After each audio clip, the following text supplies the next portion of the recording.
RTP. El asambleísta Alfredo Serrano Valladares nos acompaña, presidente del Partido Social Cristiano. Muy buenos días. Buenos días, gracias por la invitación, un saludo cordial a quienes nos están viendo, a quienes nos están escuchando, un abrazo para ustedes, grato compartir micrófonos. ¿Por dónde anda? ¿Está en la capital? Sí, yo estoy aquí en Quito, obviamente. Ya, listo para. Es solamente su apreciación sobre este proyecto de ley que se va a tratar ahora de integridad pública. Bueno, una cosa fue lo que debatimos, lo que se debatió en primera, porque no me dieron la palabra, eso más, en una asamblea donde ya no hay debate. Votado, ya. Donde hay intervenciones de los asambleístas, el 95% por asambleístas del gobierno y el 5% para el resto. A mí no me dieron la palabra en el primer debate, pero los que intervinieron en el primer debate no se comparece con nada de ese proyecto que básicamente se centraba en la ley de contratación pública y unas 2 o 3 reformas a la ley de servicio público. Hoy ha sido cambiado considerablemente, aparte del tema de contratación pública que también se amplió, se han incorporado una serie de elementos adicionales, como por ejemplo todo un capítulo para crear la Junta de Política Monetaria y Financiera, de permitirle que el Consejo de la Judicatura pueda declararse en emergencia y pueda nombrar jueces en forma flash, en forma express, sí, y luego sacarlos cuando a bien tuvieran. Hay la desaparición del Instituto Geográfico Militar, reformas a la Universidad de la Policía. Se han ampliado las reformas que en primer debate plantearon para el Código de la Niñez y la Adolescencia. Es decir, ley de tránsito también. Afecta también la ley de tránsito y cómo van a operar. No sé cómo van a hacer ahí, porque es una operación mixta. Tienes a las prefecturas y tienes las concesiones. ¿Cómo van a hacer los peajes unilateralmente o no? Pero bueno, esa será, le aseguro, charla para otro momento. Usted acaba de decir de que ya no hay debate, por lo menos usted no debate. ¿Se arrepiente de haber apoyado al partido de gobierno en la elección de la presidencia por la conducción, no por la persona? Sí, bueno, no me arrepiento jamás de mis actos. Yo tomamos una decisión que había que escoger entre que presida el correísmo o presida ADN. Nuestra posición fue respaldar que presida ADN, ni siquiera sabíamos quién era el candidato, y de manera que esa decisión la tomamos conscientes de que habría riesgos, pero no creíamos que esos riesgos iban a llegar al extremo tal de que incluso en las peores asambleas y congresos que registra la historia del Ecuador, hubo de todo, menos quitar el derecho a la palabra, menos que se quite el derecho más importante que tiene un parlamento, el tema a debatir. Lamentablemente no hay debate en la Asamblea. Abogado, ¿cómo está? Juan Sebastián Iturralde lo saluda. Y justamente usted acaba de decir unas palabras bastante fuertes e importantes. O sea, nunca, jamás ha pasado esto. No lo podría relacionar ni comparar cuando el correísmo tenía todas las fortalezas del Estado. Mire, el correísmo llegó a tener 104 legisladores allá entre el 2013 y el 2017. Y obviamente al menos daban el derecho a la palabra, aunque no le paraban bola, aunque lo pisoteaban, aunque violaban la ley, aunque violaban la Constitución, pero al menos el derecho a la palabra existía. Hoy ni siquiera eso existe. De manera de que eso ya no es parlamento. En el momento que en un parlamento no se debate, no se argumenta, no se contrapone ideas, definitivamente deja de ser parlamento. ¿Y usted cree que esa dinámica va a cambiar o que va a seguir así? Yo creo que por ahora no va a cambiar, porque lamentablemente ADN ha entendido que gobernabilidad significa tener mayoría en la Asamblea, y si tengo mayoría en la Asamblea me da derecho a imponer mis criterios contra la Constitución, contra la ley y contra la práctica parlamentaria. Y eso no es así. Cierto que es importante tener una mayoría para tener gobernabilidad, pero ¿para qué? Para aprobar las leyes que ellos tienen interés, pero siempre y cuando existe el debate pertinente, siempre y cuando existe el respeto a las otras fuerzas políticas del país, pequeñas, medianas o grandes. Lo importante es que se escuchen los criterios que siempre van en la línea, algunos de oponerse, es su derecho, otros de querer mejorar en los proyectos de ley, pero ni siquiera eso nos dan chance. Asambleísta Serrano, vamos a esta ley que ya fue, de hecho el proyecto que fue aprobado ya es ley, en el que por primera vez en esta asamblea vimos votar, pero muy bien, a la Revolución Ciudadana y a ADN. Es una ley que reforma más bien el Código de la Democracia. Ustedes sacaron con un comunicado, rechazan y hacen ver que nuevamente juntos ADN y la Revolución Ciudadana. ¿Por qué les incomodó que votaran juntos? No nos incomoda que voten juntos. Lo que a mí me llamó la atención fue de que no pudieron ponerse de acuerdo en ninguno de los proyectos que hemos aprobado para combatir la delincuencia, para darle herramientas al gobierno que combata la inseguridad del país. No pudieron ponerse de acuerdo en ninguno de los artículos, pero para este sí se pusieron de acuerdo, que es básicamente se reduce a cambiar el método de asignación de escaños. Método que nosotros, los social cristianos, en el 2003, cuando éramos la primera fuerza política de la Asamblea, 26 de 100 legisladores, lo demandamos ante el Tribunal Constitucional de la fecha, y el 2004 el Tribunal Constitucional declaró inconstitucional el método de distribución de escaños, que era el método de Hong, que era inaplicable para la asignación de escaños. Luego vino el correísmo, lo impuso en cambio en el 2013, y allí el correísmo con 52% de los votos sacó el 76% de los escaños. Porque esto es lo que hace el método de distribución de escaños, logra una sobrerepresentación, ¿sí?, de los partidos políticos que tienen más votación en desmedro de los partidos políticos que tienen menos votación. En cambio, el método de Wester, por ejemplo, actualmente, ADN llegó con el 45% de los votos y tiene el 44% de los escaños en la Asamblea, lo cual ve usted una lógica repartición. Pero sin embargo ahora quieren el método de Hunt para que con el 45% de los votos usted pueda llegar fácilmente al 70% de los escaños. Asambleísta. Yo recuerdo un caso anecdótico que es importante resaltarles a ustedes. En la provincia de la Suay, en el año 2013, con el 56% de los votos, la Revolución Ciudadana, en ese tiempo Alianza País, se llevó el 100% de los escaños, ya, los 5 escaños con el 56% de los votos. Y no olvidemos este dato que es importante. El candidato asambleísta Daniel Novoa Sin, de no haber sido por el método de Hong, no hubiera llegado a ser asambleísta en el 2021. Lo mismo que Fernando Villavicencio. Exactamente igual. Lo mismo le pasaba a Fernando Villavicencio, un hombre que obviamente vino polémico, pero aportó sin duda alguna en la lucha contra la corrupción. Ahora, ¿no es cierto? Ya, ahora déjeme un poco tomar la declaración que usted daba en este comunicado. Voy a leerlo para no parafrasear. Decía, en eso se equivoca ADN, pensar que en 4 años van a seguir teniendo el 56% de los votos que tuvieron ahora es una grave equivocación. Eso significa que están legislando exclusivamente para la coyuntura del resultado electoral anterior, asambleísta. Exactamente, se está legislando para la coyuntura, y eso es lo malo. Hay que respetar a las instituciones, y ya el Tribunal Constitucional, con sobradas razones, nos dijo en el año 2004 que ese método es inaplicable para el Ecuador, porque obviamente desencadena un desequilibrio total entre las fuerzas políticas. Lo lógico era seguirlo respetando. En el año 2020 se pusieron de acuerdo todos los partidos políticos en la Asamblea y lo cambiaron el método. Por eso ya el método de Wester comenzó a entrar en vigencia en el 2021 y desde allí pues lo estamos utilizando en el 2021, en las seccionales de 2023, luego en las anticipadas y ahora obviamente en las generales. De manera que ese método ha venido prácticamente en la línea correcta de distribución de escaños, ¿no es cierto? Es decir, darle a cada organización política lo que usted saca en las urnas. No puede pedir, no puede usted aplicar un método matemático, aritmético en este caso, para decirle al país, a ver, yo tengo el 50% de los votos, pero quiero tener el 80% de escaños en la Asamblea. Por lo tanto, como no saco el 80% de los votos, cambio la ley.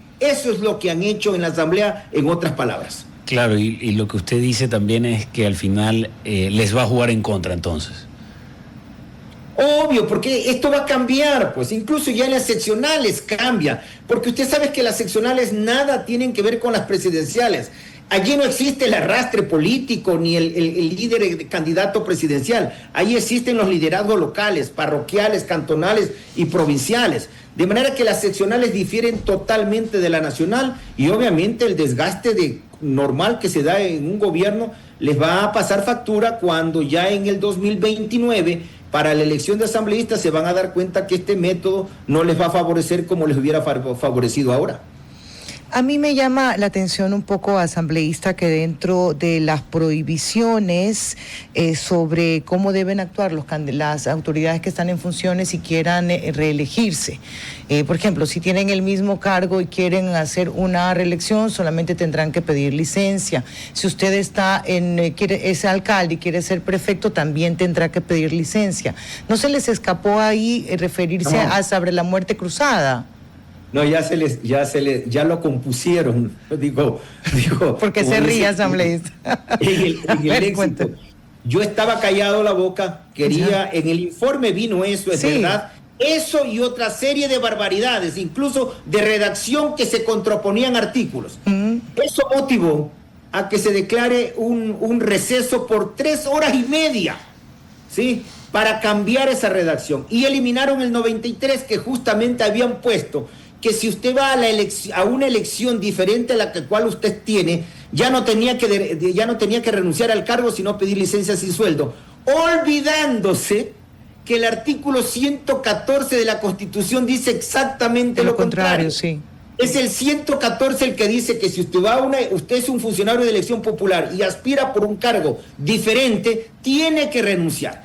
Ese fue uno de los casos que tuvieron que cambiar, ¿sí? Por eso las 3 horas y media de desfase que tuvimos, y luego obviamente nos instalamos en sesión y cambiaron también la redacción de otros artículos, y luego sometieron a votación y se aprobó con 125 votos. Entonces, ¿cómo queda? Queda que si usted va a la reelección, es decir, del mismo cargo, usted pide licencia, ¿cierto? Eso se mantiene porque no se cambió el artículo 93. Y si va a nuevo cargo, renuncia.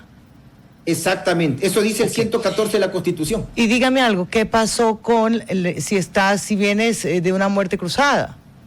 ¿Cómo no se les ocurrió hacer esa reforma? Es que para nosotros el criterio fue claro, o sea, esto era obligatorio para todos, no para aquel que viene o no viene de una muerte cruzada. Por eso el procurador en su momento se pronunció diciendo, esa es una interpretación que habría que hacer a una sentencia de la Corte Constitucional, que yo no la puedo hacer, eso tiene que hacerlo la Corte Constitucional. De manera de que siempre estuvo claro de que cualquier persona que va a una reelección tenía que pedir licencia, como hicieron todos los candidatos asambleístas que se fueron con licencia. Lamentablemente el presidente de la República no pidió licencia y ya vemos que no pasó absolutamente nada, lamentablemente. Asambleísta, usted comenta, ahorita se ríe de lo del artículo, comenta que ha sido una asamblea completamente, tal vez más complicada que algunas otras, y siempre la percepción ciudadana hacia la asamblea ha sido principalmente negativa, que esta es peor que la otra, pero usted inclusive acaba de contar una anécdota chistosa, o sea, porque han puesto algo contradictorio que parece de personas novatas. O sea, a nivel personal, ¿qué piensa usted de esta asamblea? ¿Estamos de nuevo cayendo en un chiste, en un mal chiste, por supuesto? ¿O qué es lo que está pasando y cómo se puede resolver? Vea, este es mi 7º periodo legislativo, es la 7ª vez que regreso al Parlamento. Creí que había visto de todo a lo largo de estas 7 veces que he estado de asambleísta y de diputado. Pero definitivamente lo que estoy viendo, insisto, o sea, jamás se había negado el derecho al debate, por darle un ejemplo. Segundo, obviamente sí se recibía observaciones cuando esas observaciones van en el sentido de mejorar un proyecto. Pero lamentablemente uno, ya que no le dan la palabra, manda por escrito las observaciones a la comisión, pero tampoco se las recogen. Eso también acostumbraba a hacer el correísmo, por cierto, en el año 2013-2017. Yo estuve ahí un año de principal, del 2016 al 2017, y la única diferencia que tenemos hasta ahora en que ese era un periodo presidido por una mujer, la señora Gabriela Rivadeneira, y este es presidido por un hombre, el señor Nils Olsen, ambos jóvenes, por cierto, y que como tenían los votos se sentían con derecho a imponer su criterio, a imponer el abuso. Yo hasta ahora no puedo olvidar cuando mocionaron que se cambie, tirar abajo una resolución de la anterior asamblea que dejó enviando la terna para elegir el Consejo de Judicatura. Terna incluso que ya fue reconsiderada en esa misma sesión. Y usted sabe que una vez reconsiderada algo ya es intocable. Y estos señores simplemente salió un asambleísta, pidió el cambio del orden del día, mocionó, y el presidente dijo, tome votación. ¡Ey, presidente! Pero si es una moción, tiene que abrir el debate, dice la ley. Negativo, tome votación y se acabó. ¿Usted sabe el precedente que eso significa? Que la asamblea haya, mediante una famosa frase, dejar sin efecto. Mañana cambia la mayoría y hay una nueva mayoría que puede decir dejar sin efecto la designación del presidente de la asamblea, dejar sin efecto la posesión del presidente de la República, o dejar sin efecto esta ley que fue ya también reconsiderada, el Código de la Democracia. El precedente jurídico que han creado es terrible y imposible detectar las consecuencias que podrían haber en el futuro por este precedente que creó esta asamblea, que sin debate metieron esa moción y fue aprobada y tiraron abajo la terna de la anterior asamblea. Entonces, esto es lo que pisotea la seguridad jurídica del país y esto es lo que hace daño a la asamblea. Que la asamblea sea lamentablemente el que comience dando el ejemplo de pisotear la seguridad jurídica, una de las garantías que debemos tener los ecuatorianos. Alfredo, y para ir cerrando la entrevista, doctor, perdón.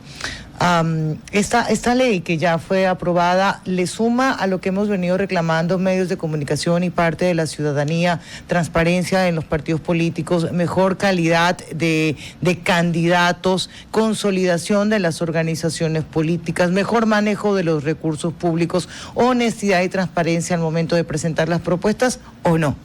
No, en ese tema. Esta ley tenía una misión que fue propuesta por el correísmo hace 3 o 4 años atrás, que era para cambiar el método de Homs, o sea, era lo que quería el correísmo y finalmente lo logró.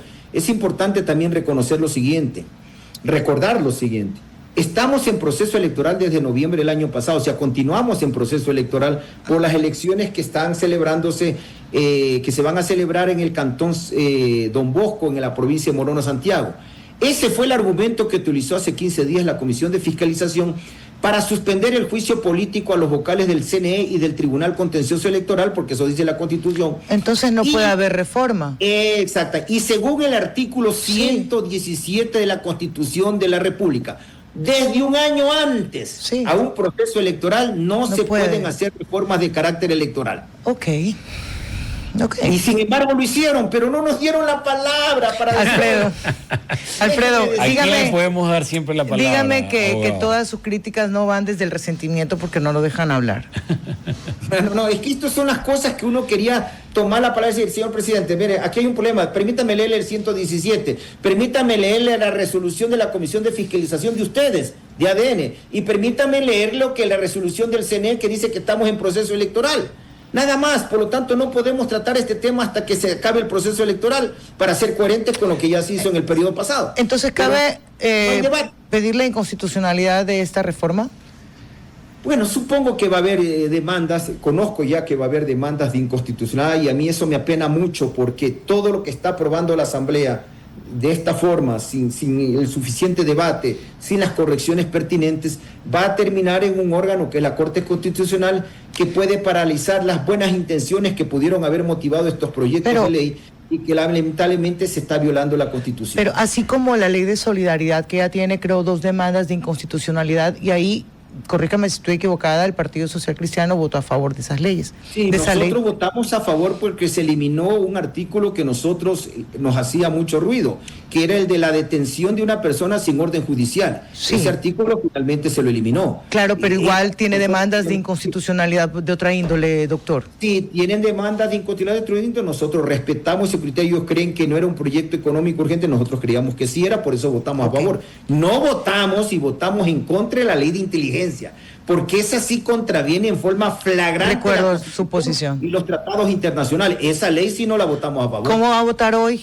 ¿O me dejó llevar por el color del pañuelo que trae puesto? No, rosado, usted elige mal su look, sí sabe. No, pero es rosado. Usted elige mal su look, ya me acuerdo del inicio de la asamblea. ¿Cómo va a votar hoy día? No, vamos a analizar realmente, nos preocupa varios temas allí. Esta declaración de emergencia del Consejo de la Judicatura para que pueda nombrar jueces express o jueces golondrinas nos preocupa porque eso no estuvo en el primer debate. De manera de que vamos a analizarlo con nuestros otros dos asambleístas que también tienen observaciones. Yo también tengo observaciones para ver qué decidimos, porque insisto, hay un nuevo proyecto, o sea, no es el que debatimos en primer debate. Ok, dele, asambleísta, la próxima reunión le vamos a quitar la ropa, asambleísta, y le vamos a poner el de presidente del partido para ver que nos cuente qué fichas se están moviendo para las seccionales. Pero no me va a decir las que Dios ponga, lo que quiera Dios, en la mejor trinchera, ni nada de eso. Viene frontal. Gracias, abogado. Gracias. Okay. Gracias a usted. A usted. RTP